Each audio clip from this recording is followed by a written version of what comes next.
Welcome back to Cyberspace. I'm your host, Leslie Poston, and today we're digging into a topic that touches many of us, yet often remains shrouded in whispers and closed-door conversations. Toxic workplaces. What exactly makes a workplace toxic? It's not just about having a bad day or a tough week at work. It's about a consistent pattern of behaviors and practices that undermine your dignity and your well-being. This episode is about understanding, surviving, and transforming these environments. Toxicity in the workplace can manifest in various forms, from the subtle to the overt.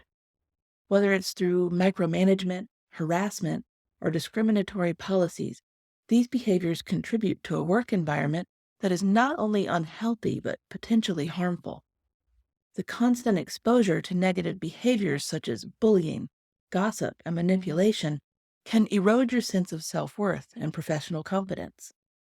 Studies consistently show these environments lead to increased stress, anxiety, and depression. Let's explore how to recognize these signs early and take action to protect your mental health. Toxic workplaces are characterized by an underlying culture of negativity that permeates every aspect of work life. From how decisions are made to how people communicate, the environment is filled with hostility and competition, rather than collaboration and support. The defining characteristics often include abuse of power, lack of transparency, an insistence on presenteeism, over-influence on hierarchy over substance, and a culture that prioritizes results over people. The impact of chronic stress in toxic work environments can't be overstated. When people feel undervalued, overworked, and unsupported, the stress becomes debilitating, affecting not only job performance but also overall health. Recent research from the American Psychological Association links toxic workplaces to increased risks of heart disease, compromised immune function, and severe mental health issues. We're seeing mounting evidence that the effects can persist long after leaving the toxic work environment, similar to other forms of trauma. Leadership plays a pivotal role in either fostering or mitigating workplace toxicity. Leaders who exhibit narcissistic tendencies, practice favoritism, or maintain a culture of fear directly contribute to workplace toxicity. In contrast, effective leaders demonstrate emotional intelligence, promote psychological safety, and create clear channels for feedback and communication. They understand that their behavior sets the tone for the entire organization and actively work to build trust and transparency. We talked a bit about what we mean by psychological safety in Season 1, Episode 18, if you'd like to know more. What's particularly concerning is how toxic leadership styles can cascade through an organization. When senior leaders model toxic behaviors, middle managers often feel pressured to adopt similar approaches, creating a downward spiral that affects every level of the organization. This ripple effect can transform even previously healthy teams into stressed, dysfunctional units struggling to maintain their performance and well-being. Toxicity seeps into organizations at various levels, each with its own distinct patterns and impacts. At the coworker level, toxic behaviors manifest through subtle undermining, credit stealing, and the spread of malicious gossip.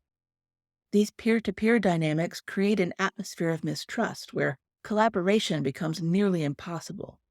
Competition exceeds healthy limits, leading to sabotage and constant one-upmanship that damages team cohesion and productivity. When toxicity stems from management, it often takes the form of micromanagement, public criticism, and arbitrary demands. Managers in toxic environments frequently move goalposts, play favorites, and use their position to create unnecessary pressure. They might withhold important information, take credit for their team's work, or create an environment where employees feel constantly surveilled and criticized. This type of toxicity is particularly damaging because managers control so many aspects of an employee's work life, from assignments and resources to performance evaluations and career advancement opportunities. At the executive level, toxic leadership manifests through systemic issues that affect entire departments, or organizations. These leaders often implement unrealistic performance metrics, encourage unhealthy competition between teams, and make decisions that prioritize short-term profits over long-term sustainability or employee well-being.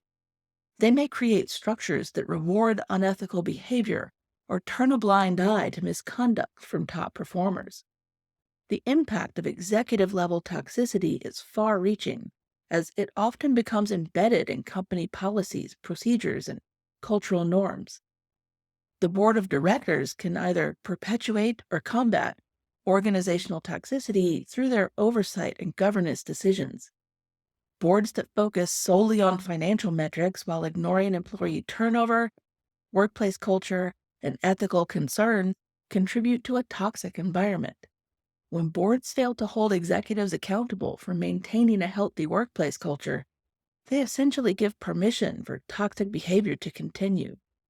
On the flip side, boards that mandate regular culture audits, establish ethics committees, and actively monitor workplace health indicators can be a powerful force for positive change.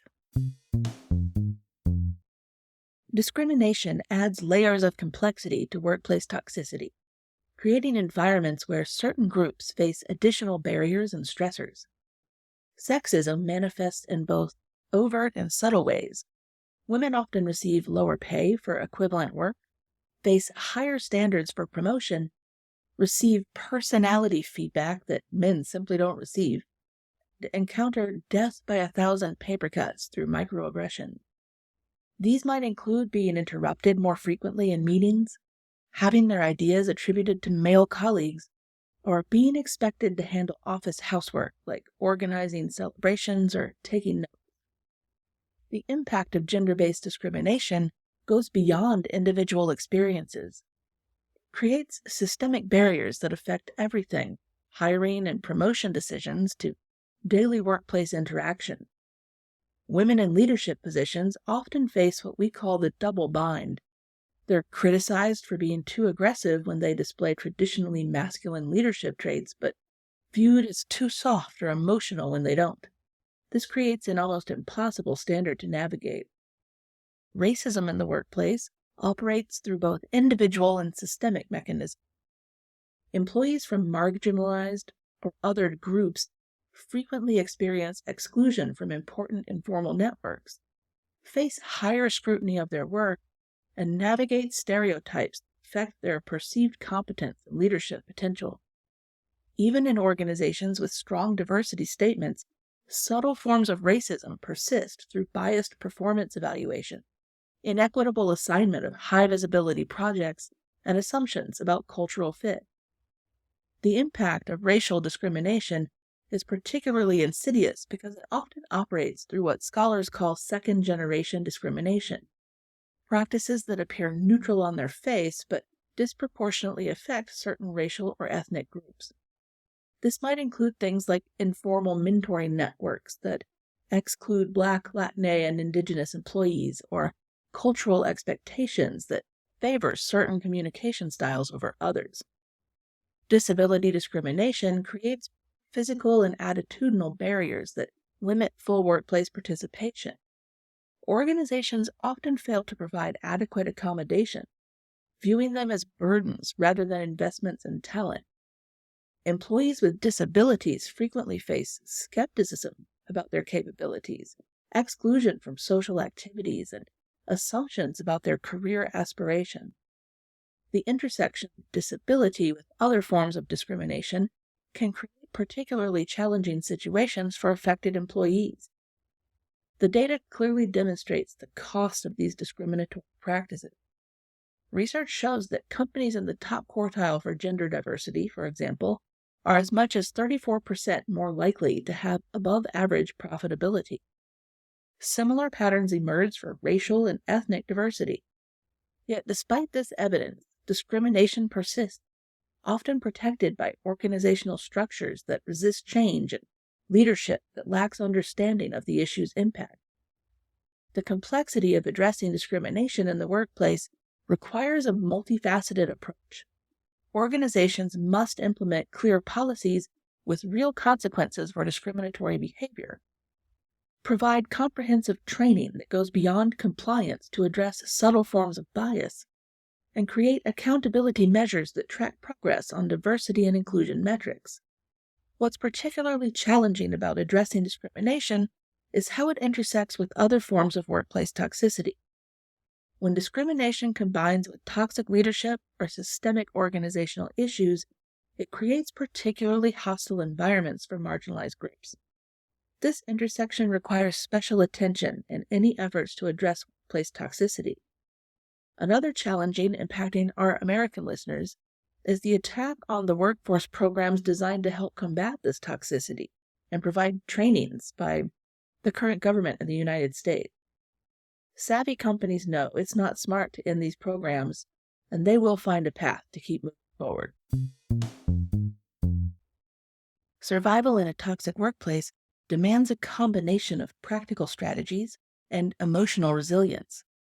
The first step involves recognizing the signs of toxicity in your environment. These might include chronic stress, anxiety about going to work, feeling isolated or targeted, or witnessing consistent unethical behavior. Pay attention to physical symptoms too. Headaches, sleep disruption, or changes in appetite often signal workplace stress long before you know that it's happening. These symptoms aren't just in your head. The physiological impact of working in a toxic environment is real and well documented. Your body's stress response system wasn't designed to handle constant activation, and prolonged exposure to toxic work environments can lead to serious health consequences. Once you've identified the toxic elements, establish strong boundaries. This means learning to say no to unreasonable demands, maintaining clear documentation of all interactions and incidents, and creating separation between work and personal life. Use email rather than verbal communication for important matters, and keep copies of all documentation in a personal, secure location. Follow up on verbal communications with an email wrap-up of what was just discussed. To make sure this tactic works, I'm recommending Amal Masri's Never Go to a Second Location framework. In the case of toxic workplaces, a second location is any power shift that gives the workplace manipulator more control. An emotional second location where they make it about your reaction instead of their actions. A physical or communication channel, the second location that moves the conversation to a location that benefits them and isolates you. Or a logical second location where they try to reframe the discussion so the real issue gets buried.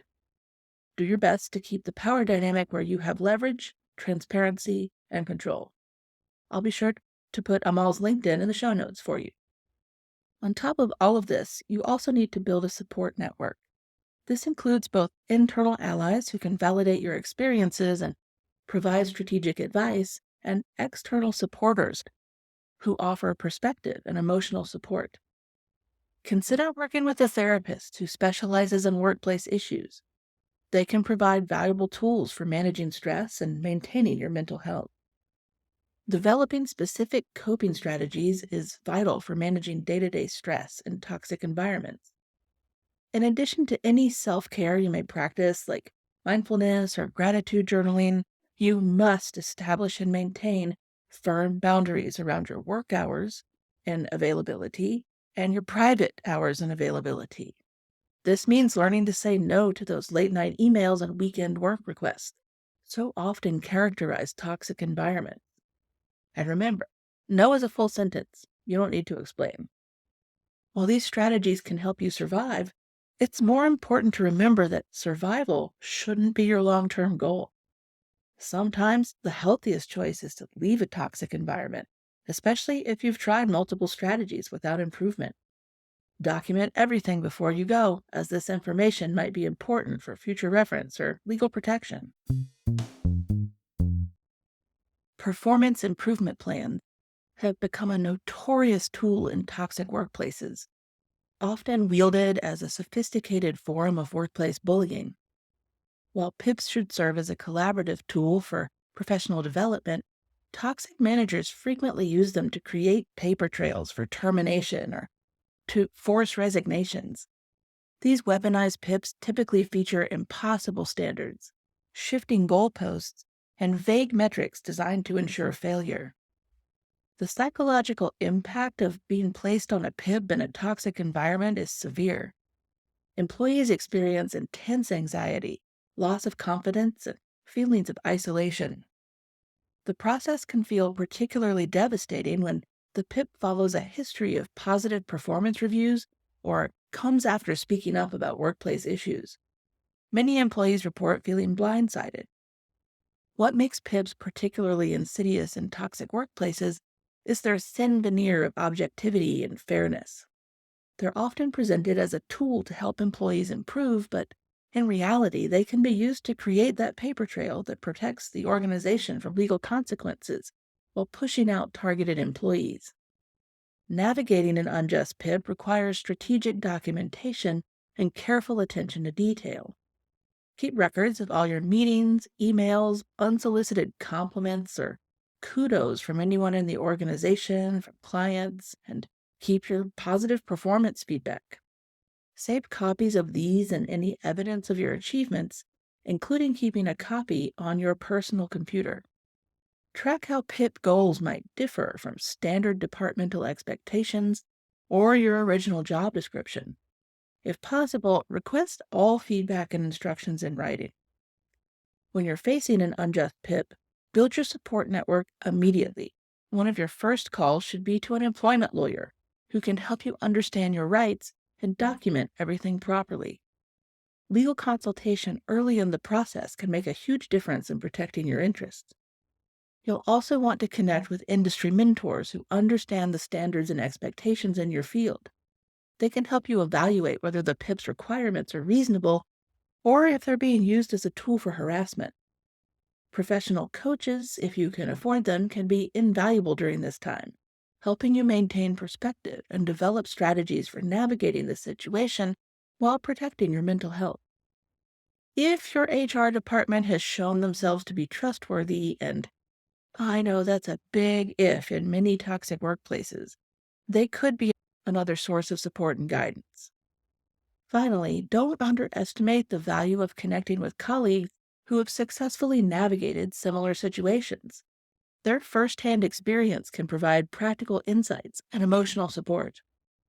Understanding the broader context of PIPs in your organization provides more valuable insight. Pay attention to patterns and how PIPs are used. Are they commonly implemented after employees raise concerns about workplace issues? Do they tend to target specific demographics or departments? This pattern recognition can help build a case if legal action becomes necessary, and can help you understand whether you're dealing with an isolated incident or a systemic issue. It's also important to recognize that while being put on a PIP can feel isolating, you're not alone in this experience. Many professionals have faced similar situations and successfully navigated them. Some have even used the experience as a catalyst for positive career changes, whether that means finding a healthier workplace or transitioning to a new field entirely. When it comes to reporting toxic behavior, strategic thinking and careful preparation are absolutely essential, especially in environments where traditional reporting channels may have been compromised. The first step is always through documentation. Record specific incidents with dates, times, witnesses, and any relevant communication. Build a clear pattern of behavior rather than focusing on isolated incidents. This helps establish the systemic nature of the problem. The challenge of choosing the right reporting channel can't be overstated. While internal reporting through HR or management might seem like a natural first step, external channels often provide better protection and more objective handling of your concerns. Industry regulatory bodies can be particularly effective when dealing with ethical violations or safety concerns. They have the authority to investigate and mandate changes. Professional associations also play a vital role, especially in cases where industry standards or professional ethics are being violated. They can provide guidance, support, and even sometimes mediation services.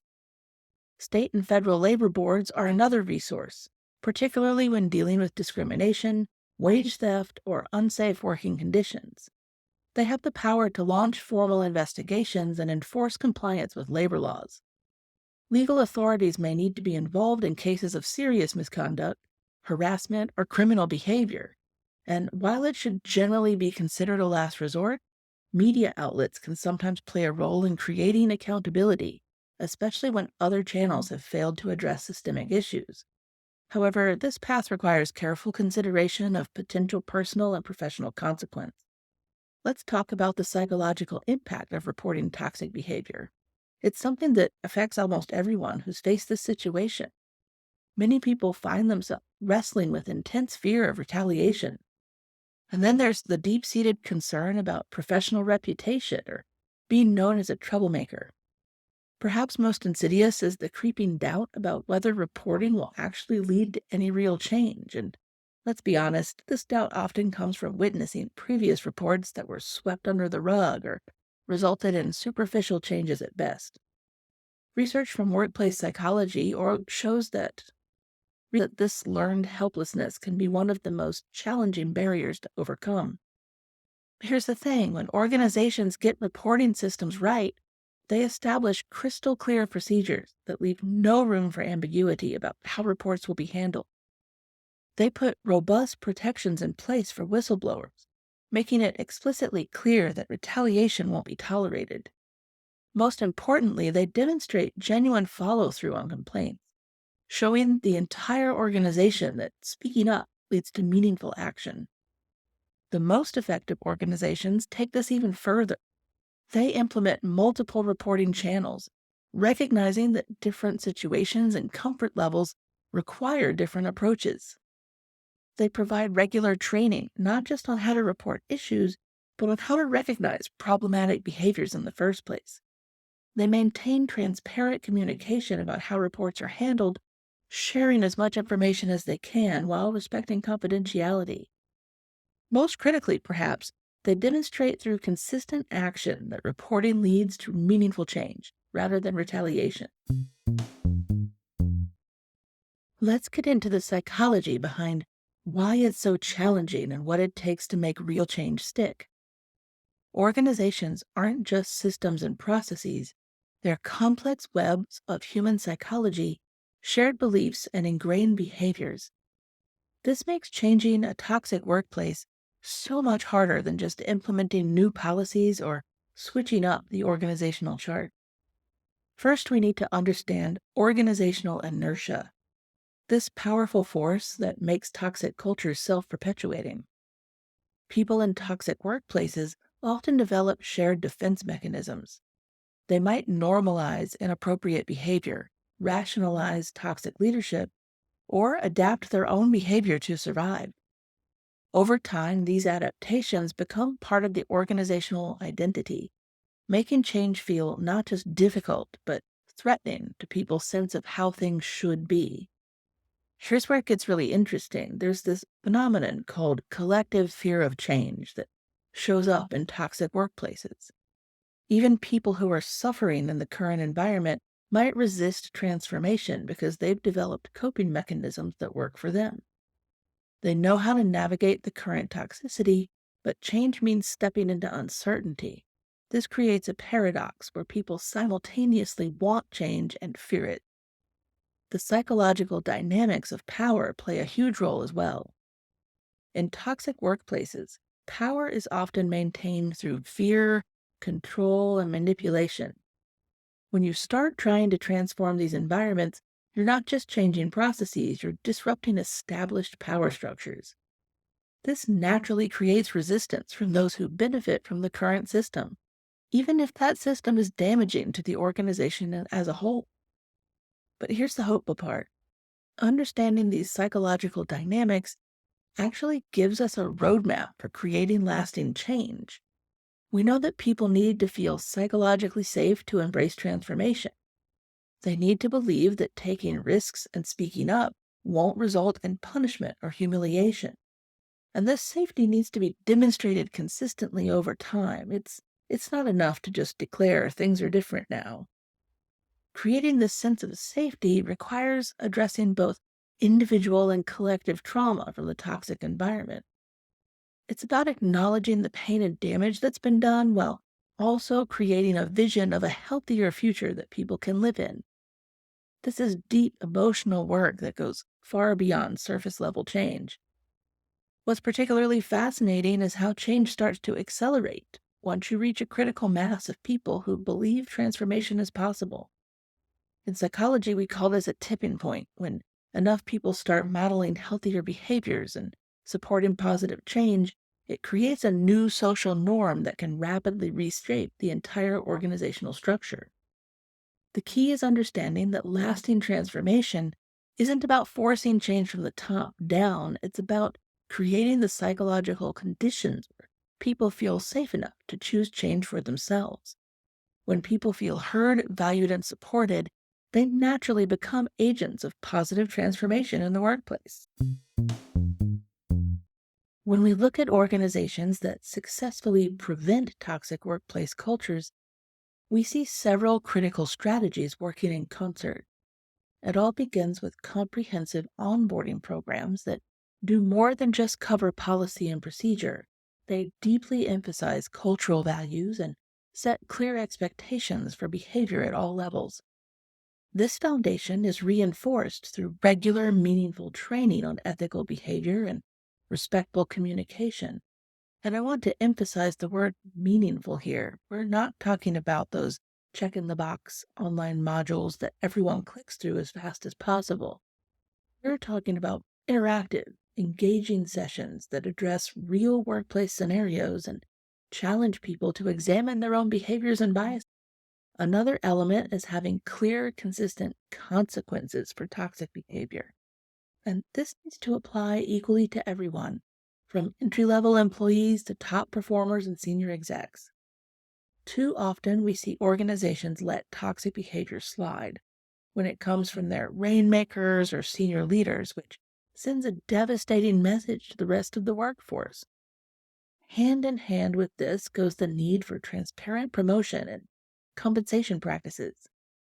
When people understand how decisions are made and see the process as fair, it removes one of the major sources of workplace toxicity.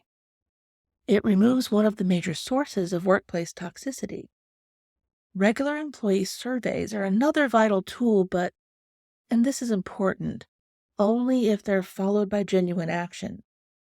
We've seen too many organizations conduct surveys and then file away the results without making any real change. The most successful organizations take that feedback seriously and implement visible changes based on what they learn. They also invest heavily in leadership development programs that focus on emotional intelligence and people management skills, recognizing that technical expertise alone does not make someone a good leader. Perhaps more importantly, these organizations build strong diversity, equity, and inclusion initiatives, though they may have to call them something else now, that are truly integrated into their core business practices. This isn't about hitting numerical targets or making nice sounding statements. It's about creating genuine opportunities for all employees to thrive and continue their best work. Recent short sighted challenges to DEIA initiatives have shown us just how important it is to maintain our commitment to workplace health, even in the face of external pressure. Organizations that view diversity and inclusion as fundamental to their success rather than mere compliance requirements are better positioned to resist these pressures and maintain healthy workplace cultures. They understand that building an inclusive workplace isn't just about meeting quotas, it's about creating an environment where everyone can do their best work and contribute to the organization's success. Tackling toxic workplaces requires courage, persistence, and collective action. Whether you're surviving a toxic environment, working to create change, or building preventative measures, remember that you're not alone in this struggle. If you found value in the episode, share it with someone who might need it, and subscribe to our free Patreon to join the conversation. That's how we got the topic of the episode today, was from a listener. Let's support each other and transforming our workplaces for the better. Oh, and don't forget to subscribe to the podcast on your favorite streaming service so you never miss an episode. Thanks again for tuning in to Cyberspace. I'm your host, Leslie Poston, signing off. Until next time, keep your head on a swivel for toxic behavior at work and, above all, stay curious. One last thing, we're nominated for an award by the Women in Podcasting Network. If you love what we do, look for the link to vote for us in the show notes. Thanks for listening.